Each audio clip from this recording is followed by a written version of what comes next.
Com você, meu amigo. Exatamente, Mago, é isso mesmo. É um livro primitivo que foi trazido para a nossa época, para o quê? Com um objetivo de controle. É nada mais que isso. É por isso que muitos falam que ela era um freio moral, mas hoje é o que acontece. Ela acaba passando do limite. Isso é verdade. Voltando. Aí, sim, pode falar, cara. Pode falar, pode Aí falar. a gente percebe, né? A gente percebe que se a pessoa for ler a Bíblia ou qualquer livro sagrado de forma literal, a pessoa vai cometer barbaridade. Você percebe na França, né, agora, extremista islâmico decapitando o Uhum, professor. Você vê na França infelizmente. atentados dentro do avião. Os caras não respeitam ninguém. Os caras entram lá, eles colocam sempre a sua fé acima da lei de qualquer país. E não interessa para eles. Esse é o perigo Não, de você ler o seu livro de forma literal.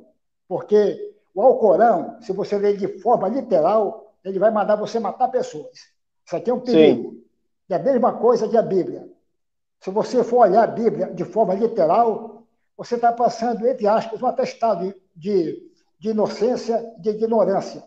Porque a Bíblia, gente, de Gênesis e Apocalipse, é um compêndio cheio de mitos, cheio de lendas. Não tem nada que seja compatível ou corroborado pela natureza, pela realidade dos fatos. Mas em si e ouça o que nosso amigo Cadu está falando, da sua experiência dentro das igrejas. E você vai perceber que você que foi também ex-cristão, que a experiência do Cadu é muito similar, é muito parecida com a sua. Portanto, haja que haja esse compartilhamento e conhecimento entre você e o Cadu. E você depois privilegie o canal de nosso amigo. Ele está aqui com nós para a gente fazer forças, a gente somar forças para alavancar o ateísmo nesse país. Com você a palavra, meu amigo. daí como eu estava falando, né, dentro da experiência evangélica que eu tive aí, até que eu tinha feito um vídeo recente, eu caí. Não vou mentir, não minto se as pessoas falarem, então você caiu porque você tinha demônio, isso, aquilo. Não. Eu era desconhecido das coisas e vi as pessoas caindo, né? E justamente eu só assim comecei a frequentar um pouco mais a igreja evangélica porque eu conheci uma evangélica e acabei casando com ela. Então, eu fui me aderindo ao conhecimento da igreja evangélica, né? Quando você entra numa igreja, a primeira coisa que eles vê você, fala que você é um visitante, você vai na frente, você já recebe a oração do pastor, né? E começa a te desejar boas-vindas. Foi nessa que eu praticamente era o quê? Uma mosca, eu não tinha nada. E ele me derrubou. Ele falou lá que eu estaria, né, possuído de algum demônio. Porque quando você cai, é isso que eles alegam. E aí o que que acontece? Na segunda vez que eu tinha ido no culto, ele me derrubou. Só que daí eu comecei a perceber movimento sobre a nuca, sobre a cabeça. Na terceira vez que fui chamado em oração, eu falei para o pastor não colocar a mão na minha cabeça. Eu falei na frente. Eles ficaram me olhando de um jeito assim, aterrorizante, né? Aí há um demônio. Ele rezou para mim, né? Ele orou para mim. E o que que aconteceu? Eu não caí. Só que nesse momento que eu falei dessa forma, os obreiros, porque é assim, ó, quando o pastor ele vem perto de você, você pode perceber isso aí em todo o vídeo. Ele vem com aquelas falar em línguas, né? Ele vem falando alto, ele vem fazendo todas as coisas, música de fundo, as pessoas estão sempre rodeando ele. Os obreiros sempre estão do lado dele. Pode perceber, tudo. Você analisa. É que se aconteceu alguma coisa que não der certo, os obreiros ele acaba entrando na frente, né? Para completar o teatro. E essa é a verdade. E você, quando você começar a analisar e você começa a estudar, você vê que isso não é demônio nada. É que ele consegue te derrubar por causa do quê? De truque. Meu amigo Cadu, a gente tem no grupo o nosso colega ateu, que também é youtuber, o Rodrigo Faustino Pissai. Ele é profissional em hipnose. Ele explica Uhum, isso muito bem. Ele está aqui na live com nós, o Rodrigo Faustino Pissai. Então, isso aí certo. tudinho, conforme o Rodrigo, tudo é truque de hipnose. Tudo é na hora do contexto que você está vivendo. Está entendendo? É isso que acontece, meu amigo. Agora, É relate exatamente. mais as suas experiências dentro da igreja, no tocante a isso, porque isso aqui é muito intrigante e precisa ser quebrado esse tabu. Precisa ser desmistificado isso e colocado a verdade dos fatos. Pode falar, meu amigo. Aí, depois disso, né, começaram a me olhar e não me chamaram mais para receber essa oração. E eu comecei a achar algo meio estranho, né? E aí, pessoa eu via que continuava uma pessoa na frente. Teve uma vez que ele acabou derrubando duas pessoas na mesma hora. Ele colocou a mão sobre uma cabeça e outra e empurrou as duas, foi pro chão. Aí o obreiro vai lá e segura, né? A pessoa não tem aquele impacto de machucar as costas, bater a cabeça e deita a pessoa no chão. Foi exatamente o que tinha acontecido comigo.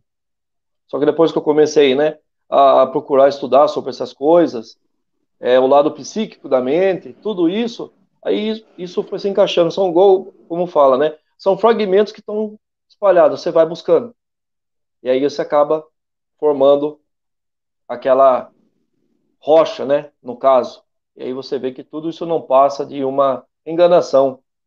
E é isso que eles fazem com as pessoas até hoje.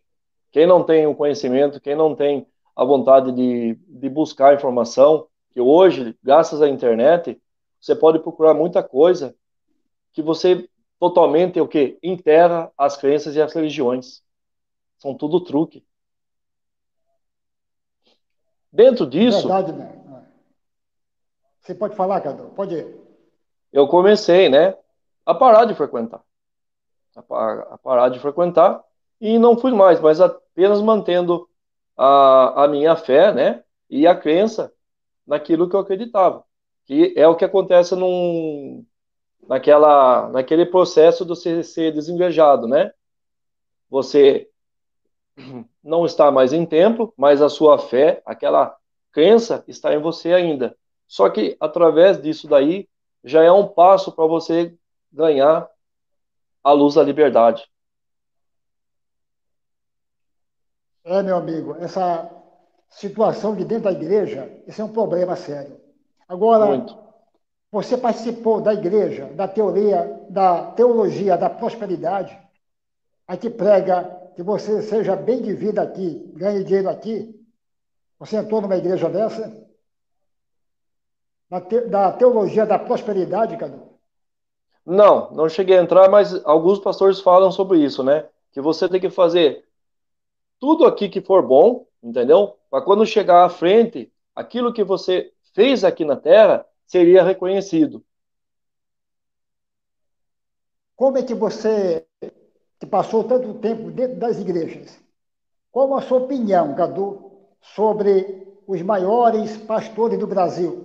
Tipo, tipo Malafaia, o Edir Macedo, tipo do R.R. Soares. Quem são essas pessoas para você, Cadu? Olha, mano, sinceramente não dá nem para comentar, que eu não vejo essas pessoas aí como um ser humano. Me desculpa. Eu acho, na minha opinião, que se tivesse leis rígidas nesse país, esse tipo de pessoa era para estar em cana, era para estar em grade. Esse tipo de gente, Cadu, é o gente que prega a teologia da prosperidade. O Edir Macedo, ele tem um apartamento milionário no Oriente Médio, Uhum. onde o elevador sobe com o carro, para você ter uma ideia. Tem estacionamento dentro do apartamento, enquanto seus fiéis aqui no Brasil sustentam esse vagabundo, esse safado, desse pastor pilantra. Mesma coisa acontece com R.R. Soares, onde vai no governo federal pedindo o perdão de R$ 1 bilhão em dívida de igrejas evangélicas. Acontece com o Malafaia, que fala contra a pandemia. Os caras que só pensam em dinheiro, só pensam em enriquecer, a custas do nosso povo mais pobre, do nosso povo que não tem conhecimento, nosso povo que é enganado por essa máfia de gente safada, que são esses pastores mais evoluídos. Eu não falo lei, dos pastores pequenos. Não falo deles. Eu falo desses grandes pastores que pregam a teologia da prosperidade, de você tem que ficar rico aqui, ganhar dinheiro aqui, porque supostamente o Deus dele lá falou isso para eles. Você tem que ser bem de vida aqui. Quem é bem de vida aqui? São a maioria de seus fiéis ou são eles que vivem de jatinho, que vivem na maior mordomia do mundo, que fazem tudo agora, hoje em dia, para estar pregando proselitismo dentro das funções do nosso governo e trabalhando para assumir cargos políticos dentro do poder executivo, para, quem sabe, no futuro, implantar aqui uma teocracia nesse país. É essa a nossa preocupação atual, Cadu.